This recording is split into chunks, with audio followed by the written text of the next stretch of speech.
मित्रों, जय माता दी। मित्रों, मैं आपसे कहना चाह रहा था कि अभी जो देश का माहौल हो रहा है, जो देश में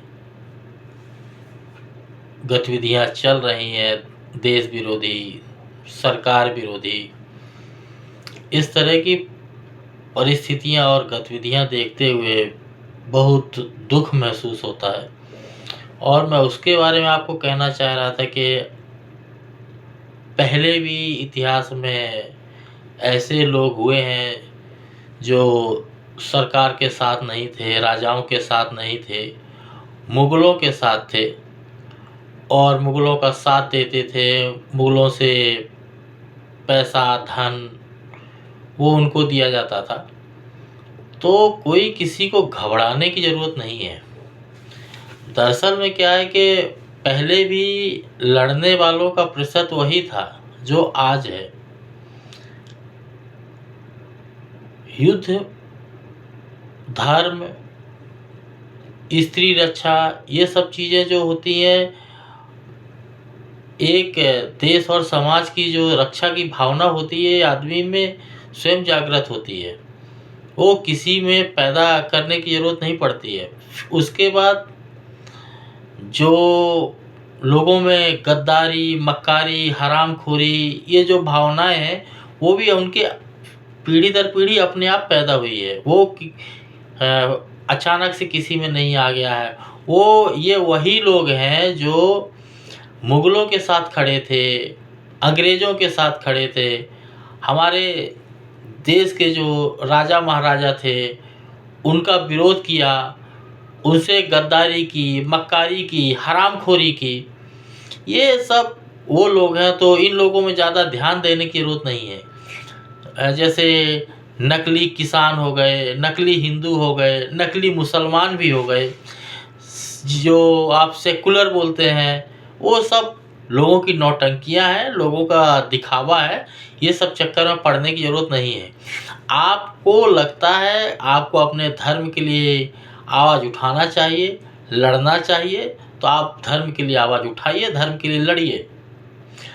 और अगर आपको लगता है कि धर्म के लिए आवाज़ नहीं उठा सकते हैं, तो कम से कम जो उठा रहा है उसके साथ में खड़े हो जाइए, जो चिल्ला रहा है उसके साथ चिल्लाइए, जो खड़ा है उसके साथ खड़े हो जाइए, जो लड़ रहा है उसके बगल में शांत कम से कम खड़े रहिए, उसका विरोध मत कीजिए। क्योंकि अगर आप विरोध करते हैं, तो आप निश्चित ही गर्त की खाई में जा रहे हैं। और कोई भी अपने लिए नहीं लड़ता है। हमें क्या है, हमारा जीवन बीत गया, धीरे-धीरे समय करीब आएगा, आदमी संसार से चला जाएगा। लेकिन आदमी जो लड़ता है, आदमी जो कर्म करता है, सत्कर्म करता है, कुकर्म करता है, उसका फल उसके बच्चों को मिलता है। अगर आज हम देश के हित में सरकार का साथ नहीं देंगे, तो कल का वही परिणाम हमारे बच्चों को भुगतना पड़ेगा। हमारे बच्चे मानसिक, शारीरिक, आर्थिक हर तरह से गुलाम बन के रह जाएंगे। और जिन लोगों को ये हिंदू, मुस्लिम ये सब मजाक लगता है ना, वो एक बार अफ़गानिस्तान, पाकिस्तान, उसके बाद जो और हैं बिलूचिस्तान, ईरान, इराक, कुवैत, ठीक है, उसके बाद भी अगर समझ में नहीं आता है, तो भारत के जो हमारे राज्य हैं, केरला हुआ, बंगाल हुआ, कश्मीर हुआ, बिहार के कुछ हिस्से हैं, कुछ उत्तर प्रदेश के हिस्से हैं, कुछ मध्य प्रदेश के हिस्से हैं, साउथ के कुछ हिस्से हैं, जो पूर्ण रूप से इस्लामीकरण हो चुके हैं या होने की कगार में हैं या होने जा रहे हैं, उनका भी अध्ययन कर लेना चाहिए। आपको जो भाईचारा का भूत चढ़ा है, वो आपका शांत हो जाएगा, आपका भाईचारा का बुखार उतर जाएगा। देखिए, मैं किसी मुस्लिम के बारे में नहीं बोल रहा हूँ। अगर या तो आप हिंदू बनो तो पूरा हिंदू बनो, आप मुस्लिम बनो तो पूरा मुस्लिम बनो। लेकिन अधूरा हिंदू, अधूरा मुस्लिम, दोगला हिंदू, दोगला मुस्लिम, ये दोनों समाज के लिए, देश के लिए और हमारे बच्चों के लिए बहुत खतरनाक है। और इसी का बढ़ावा देता है कांग्रेस, सपा, बसपा। आज तक इन लोगों ने, और आम आदमी पार्टी जो भी है, आज तक इन लोगों ने केवल और केवल देश का नुकसान किया, हिंदुओं का नुकसान किया, लोगों के धर्म का नुकसान किया। इस्लाम का भी फायदा नहीं किया है, इस्लाम का भी फायदा नहीं किया, मुसलमानों का भी नहीं किया। उनको केवल है ना मस्जिद बनवा के दे दी है, उससे इस्लाम का फायदा नहीं होता है। इन्होंने मुसलमानों को पढ़ने नहीं दिया, क्योंकि अगर पढ़ जाएंगे तो उनको अपना हक मालूम पड़ जाएगा। उनको पढ़ने नहीं दिया, उनको केवल अपना वोट बैंक बना के रखा है। इसीलिए अभी जाग जाइए, सतर्क हो जाइए, चाहे हिंदू हो, चाहे मुसलमान हो, चाहे सिख हो, चाहे ईसाई हो।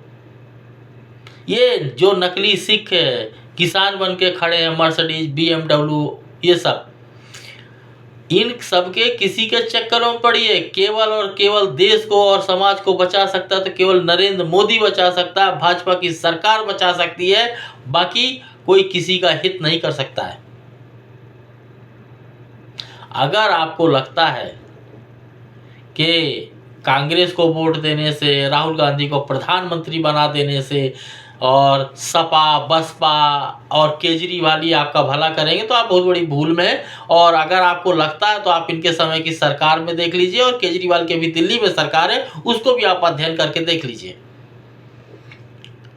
ममता बनर्जी का देख लीजिए, रोज सुन ही रहे हैं, देख रहे हैं। और अगर इसके बाद भी आपका ये सेकुलर का बुखार नहीं उतरता है तो ये आपके लिए नहीं, आपके बच्चों के लिए खतरनाक है, आपकी आने वाली पीढ़ियों के लिए खतरनाक है। दर दर की ठोकरें खाना पड़ेगा, उनको भीख मांगना पड़ेगा, और भीख भी नहीं मिलेगी। और क्या पता वो जिंदा रहते हैं कि नहीं रहते।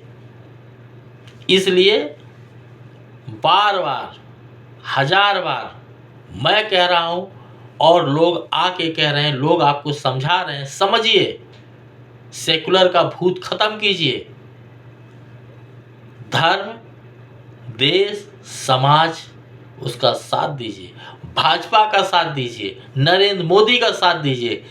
जिस आदमी ने एक इशारे में करोड़ों दिए जला दिए, तो करोड़ों दिए बुझा भी सकता था। समझ रहे हैं आप मेरी बात?